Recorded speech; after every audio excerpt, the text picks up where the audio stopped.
Dominee Henk Stavast en Derek Francis is vanoggend deur Laerskool Stefanus Roos in Pretoria terugverwelkom.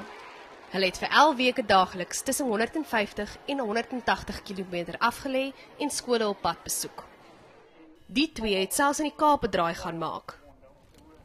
Stavast sê godsdiens is van kritieke belang in skole. En dit is die fundament van ons hele lewe. Het ons besef dat godsdiens kan nie uit skole uitgehaal word nie, want dan word die fundament van ons kinders uitgehaal. AfriForum en die Instituut vir Christelike Onderwys was die borge van die fietstoer. Hulle sê elke skool moet die reg hê om te kies watter godsdiens hulle beoefen, omdat dit deel vorm van die skool se karakter en identiteit. Ons wil graag hê dat ouers die keuse en die reg moet hê om soos tans gebeur ook hulle eie vryheid van godsdiens in die skole te kan uitoefen. En talle leerdlinge stem saam.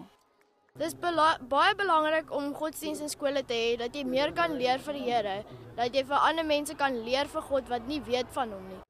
'n Datum is nog nie bepaal vir die Vetsas hofsaak nie.